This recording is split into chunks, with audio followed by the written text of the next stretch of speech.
नमस्कार, त्रिनेत्र चूरू अपडेट लेकर हाजिर हूं मैं विनीता शर्मा और आइए अब नजर डालते हैं आज की अपडेट्स पर।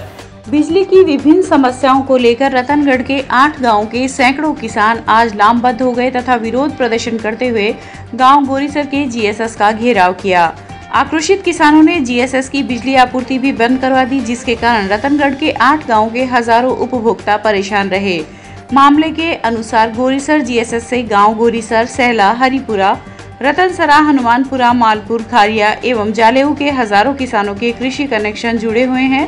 फसलों में पानी देने के लिए विभाग द्वारा किसानों को पूर्व में दिन के समय 6 घंटे बिजली दी जाती थी, लेकिन गत दिनों कोयले की कमी का हवाला देते हुए जोधपुर डिस्कॉम किसानों को रात के समय बिजली दे रही है। वर्तमान में उक्त व्यवस्था होने के कारण अधिकारियों से वार्ता की तथा दिन में 6 घंटे बिजली देने की मांग की, लेकिन किसानों की समस्या की ओर अधिकारियों द्वारा ध्यान नहीं देने के कारण आज किसान आक्रोशित हो गए तथा जीएसएस का घेराव करते हुए विरोध प्रदर्शन किया और धरने पर बैठ गए। सूचना पर रतनगढ़ पुलिस मौके पर पहुंची तथा मामले की जानकारी ली। गोरीसर जीएसएस कम से कम सैकड़ी कृषि कनेक्शन है और गाँव का भी कनेक्शन है। बिगा मायना रात न की लाइट आवे बिना हर किसान नरमे की खेती, बाजरे की खेती बाकी 6 फुट हाइट चलेगी। बिगा माँ रात न लाइन कोई भी दूं फेर कौन सके। इन वास्ते हमारी जी की लाइट पहले फिर दिन में फिटर में दिया करता, 20 साबुन देने की कोशिश करी जावे जल्दी। और दूसरी बात आया कि जगह जीएसएस गोरीसर के मायने 4 ट्रांसफार्मर आज अब कहता है 5 है, तो बन माने बिजली दिन में क्यों को नहीं दी जा और वोल्टेज पूरा क्यों नहीं दिया जावे, तो माने बराबर सुचारू करें। और लाइट है जी 5 घंटा कोयले की कमी सरकार माने कमती करी, किसानों ने गुमराह किया। आज भी माने 5 घंटा मिल रही है, माने 5 घंटा की बजाय 6 घंटा वापिस चालू करी जावे। हमारो मुद्दो है कि माने पहली लाइट मिलती 2 फिल्टर में सुबह 6 से 12 और 12 से 6, माने वर्तमान में भी वही फिल्टर चाहिए और 1 घंटा लाइट भी कम कर दी, 6 घंटा की बजाय 5 घंटा दिए, माने 6 घंटा पूरी हमारी बिजली चाहिए। और दूसरी बात रेगुलर परमानेंट दिन में मान फिल्टर चाहिए 6 से 12 और 12 से 6। और एक किसाना के जका बूंद कनेक्शन है आंकी रतनगढ़ प्रशासन विभाग लेके आवा है चेक करने, सामान्य करने। बाकी 15 की मोटर ही बाकी 25 को लोड लिख के 16,000 रुपया 25,000 रुपया संगे नोटिस भेज रहे हैं। भाई किसान घटाओ बरसी आओ मोटर निकालो चेक करो। जीएसएस की वजह बराबर कौन मिल रही और किसान मार रहे हैं। किसान 16,000 रुपया घटाओ बरसी, मोटर पूरी 15 की हमारी मोटर चेक करो प्रशासन। अगर प्रशासन का लोरिंग बुलाओ, अगर हमारी मोटर एक्स्ट्रा निकली तो पीछा मेदेशिया नहीं प्रशासन देखो। वर्तमान में पालतू पशुओं पर लंपी स्किन डिजीज नामक एक खतरनाक बीमारी का कहर बरपाया हुआ है। इस बीमारी के चलते कई राज्यों में 1200 गायों की मौत हो चुकी है। वहीं करीब 25,000 से अधिक मवेशी इस खतरनाक संक्रमण की चपेट में आ चुके हैं। बताया जा रहा है कि इस बीमारी का सटीक इलाज अभी तक उपलब्ध नहीं है। इसी वजह से यह तेजी से पशुओं में फैल रहा है। इसकी वजह से पशुपालकों में काफी चिंता बढ़ रही है। इसको लेकर जिला कलेक्टर सिद्धार्थ सिहाग ने अपने सुझाव प्रकट किए हैं। लंपी स्किन डिजीज़ इस समय राजस्थान के अनेक ज़िलों में गौवंश को प्रभावित कर रहा है। उसकी रोकथाम के संबंध में कल माननीय मुख्यमंत्री जी के द्वारा एक वीसी ली गई थी और उस वीसी में उनके द्वारा अनेक दिशा निर्देश दिए गए हैं, जिसके क्रम में दवाइयों के क्रय से लेकर पशुओं की देखभाल तक सारी प्रक्रिया को सरल बनाया गया है। इसी के क्रम में मैं सभी गौशाला संचालकों से एवं अन्य जो पशुपालक हैं सबसे अनुरोध एवं अपील करना चाहूँगा कि यदि आपकी जानकारी में कोई भी संक्रमित पशु हैं या कहीं पर जहाँ पर भी मदद की आवश्यकता है तो आप पशुपालन विभाग को, ज़िला प्रशासन को जानकारी प्रदान करें। और आपको आश्वस्त करता हूँ कि हमारे पास दवाइयों की किसी भी प्रकार की कोई कमी नहीं है। जहाँ पर भी दवाइयों की आवश्यकता होगी दवाइयाँ मुहैया कराई जाएंगी तुरंत प्रभाव से, और जो भी चिकित्सा में मदद चाहिए होगी वो मदद भी, चाहे वो मानव संसाधनों की आवश्यकता है या किसी भी सामग्री की आवश्यकता है, तुरंत उपलब्ध कराई जाएगी। तो समस्त गौपालकों से मेरा अनुरोध है कि आप संक्रमण से बचाव के लिए अपनी अपने गौशालाओं में एक आइसोलेशन सेंटर ज़रूर बना लें, जहाँ पर संक्रमित पशुओं को बाकी पशुओं से अलग रखें और जो देसी नुस्खे हैं, हल्दी का उपयोग, नीम के पत्तों का उपयोग, उनका भी आप इस्तेमाल करें और अपनी गौशाला को ज़्यादा से ज़्यादा स्वच्छ रखें, क्योंकि स्वच्छता जितनी रहेगी उतना ही वहाँ पर मच्छरों का जो प्रकोप है जिसके कारण से रोग फैलता है उसमें भी कमी आएगी। और जहाँ पर भी आपको मदद की आवश्यकता हो आप निसंकोच जिला प्रशासन और पशुपालन विभाग को सूचित करें, हमारे द्वारा तुरंत उसी दिन आपको मदद मुहैया कराई जाएगी।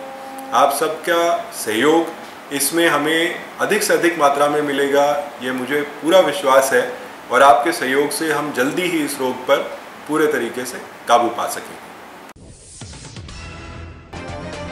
रतनगढ़ के वार्ड संख्या 18 स्थित भर्तियों की ढाणी में लगाए जा रहे निजी मोबाइल कंपनी के टावर का आज लोगों ने पुनः विरोध जताते हुए ज्ञापन दिया है। एसडीएम ब्रिजेंद्र सिंह एवं नगर पालिका ईओ भगवान सिंह को दिए गए ज्ञापन में उल्लेख किया गया है कि वार्ड में स्थित एक व्यक्ति के घर में बिना स्वीकृति के मोबाइल टावर लगाया जा रहा है, जबकि संबंधित अधिकारियों को पूर्व में भी उसकी सूचना दे दी गई थी, लेकिन आज तक कोई कार्रवाई नहीं हुई है। वार्ड वासियों ने बताया कि जब ईओ से मोबाइल टावर की स्वीकृति के बारे में जानकारी ली तो उन्होंने बताया कि उक्त स्थान पर टावर लगाने के लिए किसी भी प्रकार की अनुमति नहीं दी गई है। इसके बावजूद भी उक्त स्थान पर टावर लगाने का कार्य अनवरत चल रहा है।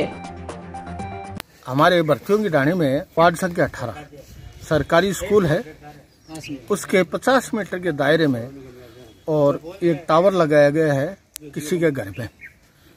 तो पास में स्कूल भी है, सरकारी स्कूल है, सीनियर सेकेंडरी स्कूल है, मंदिर है और रिहायशी इलाका है। कम से कम 500-600 बच्चे पढ़ते हैं यहाँ, और इन्होंने ये टावर लगाया है, तो ये हमें बिल्कुल भी मंजूर नहीं है। इसको तुरंत हटाया जाए। अगर नहीं हटाएंगे ना तो हम अपने स्तर पर कुछ भी कर सकते हैं, आंदोलन करेंगे, कुछ भी करेंगे, और उसके लिए ना प्रशासन जिम्मेवार होगा। चूरू के अग्रसेन नगर स्थित एकेडमी स्कूल यूरो किड्स में आज जन्माष्टमी पर्व हर्षोल्लास के साथ मनाया गया। इस दौरान सभी छात्र छात्राएं राधा कृष्ण की वेशभूषा में सज धज कर आए। कार्यक्रम में अन्वय शर्मा, मानव दीक्षित, विहान आदि कृष्ण व ग्वाला बने। वहीं यशविनी शर्मा, नंदिनी, साक्षी आदि राधा व त्रिशिका शयाना गोपियां बनकर बहुत आकर्षक लग रहे थे। इस अवसर पर छात्र छात्राओं ने भजनों पर मनमोहक नृत्य भी किया, साथ ही मुकुट सजाओ व मटकी दौड़ सहित कई प्रतियोगिताओं का आनंद भी उठाया। शुरू से आज हमारे यहाँ पे छोटे छोटे बच्चे वो कृष्ण जी की वेशभूषा में सज धज के आए हैं और हमने यहाँ आज कृष्ण जन्माष्टमी उत्सव मनाया है। इस उत्सव के द्वारा हमने बच्चों को बताया कि किस तरीके से श्री कृष्ण का जन्म हुआ और कैसे एक इतने संकट के बीच में रह के उन्होंने बुराई का नाश किया। श्री कृष्ण के जन्म की लीला, उससे हमें ये शिक्षा मिलती है कि हम बुराइयों का नाश करने के लिए हमें कितने भी संकट झेलने पड़े, हम उन संकट से निकलकर और अच्छाई की विजय ही करवा सकते हैं। धन्यवाद। वहीं रतनगढ़ के श्री गांधी बाल निकेतन में भी आज कृष्ण जन्माष्टमी महोत्सव मनाया गया। इस दौरान कक्षा 5 से 8 तक के विद्यार्थियों ने कार्यक्रम में भाग लिया तथा 150 से अधिक विद्यार्थी राधा व कृष्ण बनकर कार्यक्रम में पहुंचे। इस मौके पर भगवान कृष्ण के भजनों पर विद्यार्थियों ने एक से बढ़कर एक प्रस्तुतियां दी तथा दही हांडी का आयोजन हुआ, जिसमें बच्चों ने उत्साह से भाग लिया। कार्यक्रम में वक्ताओं ने कहा कि भगवान कृष्ण ने अपनी हर लीला में हमें संदेश दिया है, जिन्हें हम जीवन में धारण कर लें तो हमारा आज व कल सुधर जाएगा। इस अवसर पर प्राचार्य उषा मिश्रा, दीपिका शर्मा, नीतू कटारिया सहित कई लोग उपस्थित थे। आज कृष्ण जन्माष्टमी के उपलक्ष्य में श्री गांधी बाल निकेतन में हमने कक्षा नर्सरी से लेकर के 5वीं तक के बच्चों के लिए जन्माष्टमी का प्रोग्राम रखा है। उसमें जो बच्चे हैं वो कृष्ण और राधा की वेशभूषा में आए। बच्चों के लिए यहाँ झांकी भी सजाई गई। बच्चों ने विभिन्न सांस्कृतिक प्रस्तुतियाँ दी और श्री कृष्ण का जन्मोत्सव बड़े हर्षोल्लास से मनाया। आज श्री गांधी बाल निकेतन स्कूल में विद्यालय द्वारा कृष्ण जन्माष्टमी के अवसर पर बच्चों का कार्यक्रम रखा गया, जिसमें बच्चों ने विभिन्न प्रकार के राधा कृष्ण के भजनों पे नृत्य किया और जन्मोत्सव मनाया। और 150 से ज़्यादा बच्चों ने कृष्ण और राधा बन के सज धज के विद्यालय में आए, जन्मोत्सव मना रहे हैं। चूरू के झारिया मोरी स्थित प्राचीन श्री कृष्ण मंदिर प्रांगण में भी आज कृष्ण जन्माष्टमी पर्व पर आभा देवी कुदाल के सानिध्य में मनाया गया। इस दौरान उपस्थित श्रद्धालु महिलाओं ने भजनों की प्रस्तुति देकर धार्मिक वातावरण बना दिया। मंदिर के पुजारी प्रभुदयाल कुदाल ने बताया कि सुबह जन्माष्टमी का उपवास रखने वाले भक्तों ने भगवान श्री कृष्ण की कथा सुनकर भगवान की पूजा अर्चना की एवं मंदिर को भव्य रूप से सजाया गया। जिला मुख्यालय स्थित चूरू शहर का सुप्रसिद्ध प्राचीन श्री कृष्ण मंदिर झारिया मोरी स्थित है। आज मंदिर में जन्माष्टमी महोत्सव पर्व बड़े श्रद्धा और उमंग के साथ मनाया जा रहा है। इस अवसर पर आज श्रद्धालु महिलाओं द्वारा सुबह से ही भजन कीर्तनों की अमृत वर्षा की जा रही है। बड़े समूह के साथ महिलाएं भगवान कृष्ण को अपने भजनों के माध्यम से रिंझाया जा रहा है और रात्रि को मंदिर प्रांगण में श्रद्धालु भक्तों द्वारा और भजनों का आयोजन किया गया है, जिसमें सभी श्रद्धालु भक्तों से मेरा निवेदन है कि ज़्यादा से ज़्यादा संख्या में मंदिर में पहुंचकर जन्माष्टमी महोत्सव और भगवान कृष्ण का दर्शन कर पुण्य के भागी बने। आपका नाम? कैलाश चंद्र नोहाल, सामाजिक कार्यकर्ता चूरू। राजस्थान नगरीय आधारभूत विकास परियोजना की जागरूकता के लिए रतनगढ़ की राजकीय बैजनाथ उच्च माध्यमिक स्कूल में आज कार्यक्रम का आयोजन किया गया। शहर के विद्यार्थियों में जागरूकता के लिए चलाए जा रहे कार्यक्रम में किशोरी बालिकाओं को व्यक्तिगत स्वास्थ्य एवं स्वच्छता, किशोरावस्था में होने वाले शारीरिक व मानसिक परिवर्तन व परियोजना के तहत किए जा रहे विकास कार्यों से होने वाले लाभ की जानकारी दी गई। कार्यक्रम में कक्षा 6 से 11 तक की 95 छात्राओं ने भाग लिया। इस दौरान डॉक्टर रुखसार ने 16 वर्ष की आयु में लगने वाले टीके एवं खान पान संबंधी जानकारी देते हुए छात्राओं की शंकाओं का समाधान किया। इस अवसर पर सामाजिक विकास सहायक प्रवीण सिंह राठौड़, संस्था प्रधान नागराज प्रजापत, भारती शर्मा सहित कई लोग उपस्थित थे। हमने आज श्री बैजनाथ राजकीय महाविद्यालय स्कूल में हमने आज हाइजीनिक अवेयरनेस का प्रोग्राम किया है। ये प्रोग्राम 12 से 15 साल की बच्चियों के लिए था, उनकी हाइजीनिक अवेयरनेस और प्यूबर्टिकल एज के लिए। धन्यवाद। सर, क्या प्रोग्राम था आज? आगो आधार आगे करो। स्थानीय विद्यालय राजकीय बैजनाथ भरतिया माध्यमिक विद्यालय रतनगढ़ में आज RUIDP एवं RGM के संयुक्त तत्वाधान के द्वारा विद्यार्थियों को महत्वपूर्ण जानकारियाँ दी गई, उनके स्वास्थ्य संबंधी जानकारियाँ दी गई। डॉक्टर रुखसार खान एवं उनकी टीम का विद्यालय परिवार की तरफ से बहुत बहुत आभार। पूर्व में भी इनके द्वारा स्थानीय विद्यालय में बच्चों को हैंडवाश प्रॉपर तरीके से किस प्रकार किया जाता है उसके बारे में जानकारी दी गई। भविष्य में उम्मीद करते हैं कि आप इस क्षेत्र में जागरूकता बनाए रखने के लिए प्रयासरत रहेंगे। धन्यवाद। आपका शुभ नाम सर? नागराज प्रजापत, प्रधानाध्यापक, बैजनाथ भरतिया, रतनगढ़। धन्यवाद सर। रतनगढ़ को जिला बनाने की मांग को लेकर आज विकास समिति ने मुख्यमंत्री अशोक गहलोत के नाम उपखंड कार्यालय में ज्ञापन सौंपा। समिति द्वारा दिए गए ज्ञापन में उल्लेख किया गया कि शहर की भौगोलिक स्थिति व प्रशासनिक सुविधा रतनगढ़ को जिला बनाए जाने के पक्ष में है। शहर के विभिन्न संगठन पिछले कई महीनों से उक्त मांग कर रहे हैं। वहीं विधायक अविनेश महर्षि ने भी विधानसभा के गत बजट में यह मांग उठाई थी। शहर में बिजली आपूर्ति के लिए 132, 220 एवं 440 kV के बिजली घर, मीठे पानी की प्रचुर मात्रा में आपूर्ति, 2 राजकीय PG कॉलेज, जिला अस्पताल, आयुर्वेद चिकित्सालय, वाणिज्य कर विभाग का ऑफिस, देश के विभिन्न भागों से जुड़ी रेल सेवाएं, नेशनल व मेगा हाईवे सहित कई सुविधाएं उपलब्ध है। इस अवसर पर समिति के अध्यक्ष गौतम महर्षि, गौरीशंकर जालान, एडवोकेट बाबूलाल सैनी आदि उपस्थित थे। रतनगढ़ को जिला बनाने के लिए आपको कई संस्थाओं ने ज्ञापन दे दिए हैं और आप भी कृपया देवें, जल्दी इसकी परमिशन दिलवाएं। और हमारे वैसे स्मरणीय भाई जी हनुमान प्रसाद जी पोदार के नाम से रतनगढ़ शहर पूरे भारतवर्ष की नहीं बल्कि विश्व में प्रसिद्ध है। पोदार जी की जन्मस्थली होने के साथ साथ रतनगढ़ को आध्यात्मिक कार्यों में अग्रणीय भूमिका निभाने पर छोटी काशी के नाम से भी जाना जाता है। रतनगढ़ बीकानेर रेलवे मंडल का एक प्रमुख एवं महत्वपूर्ण जंक्शन है। यह दिल्ली से जोधपुर बीकानेर रेल मार्ग पर स्थित है। देश के प्रमुख व्यापारिक एवं देश के महत्वपूर्ण बड़े शहरों से जुड़ा हुआ है। दिल्ली के प्रमुख शहर रतनगढ़ के लिए भी यहाँ से रेल मार्ग जाता है, जिसे हनुमानगढ़ तक बढ़ाया जाना तथा रतनगढ़ से सालासर बहुत सर्वसामान्य होते हुए जयपुर नया रेल मार्ग बनाने का प्रस्ताव भी विचाराधीन है। स्वास्थ्य सेवाओं के संबंध में रतनगढ़ सामान्य अस्पताल को जिला अस्पताल का दर्जा मिल गया है। CMHO का कार्यालय भी यहाँ पहले से ही चल रहा है। कस्बे में 2 राजकीय और ITI और पॉलिटेक्निकल कॉलेज चल रहे हैं। रतनगढ़ विद्युत वितरण क्षेत्र में महत्वपूर्ण केंद्र बना हुआ है। क्षेत्र में पर्याप्त विद्युत आपूर्ति उपलब्ध है। यहाँ 440 kV, 220 kV तथा 132 kV के बिजली घर हैं, जो क्षेत्रीय नहीं बल्कि पूरे राज्य के ग्रिड से जुड़े हुए हैं।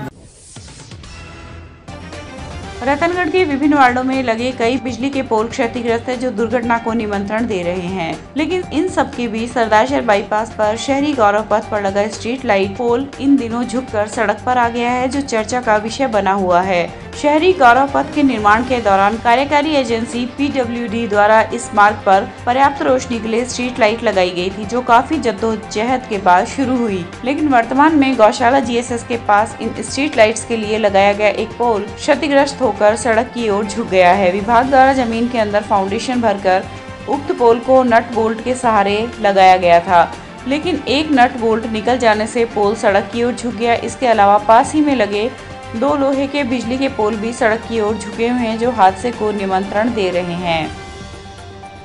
बताओ सर, ये गौरव पथ है सरदारशहर बाईपास पे। इस पे एक पोल है जो नट बोल्ट नीचे से टूटने की वजह से खंभा टेढ़ा हो गया, और उस वजह से क्या है कि जो रास्ते पे आम रास्ता है, ये हाईवे है, और जो गाड़ी आती जाती है उससे टकराने की कोई हादसा होने की संभावना है।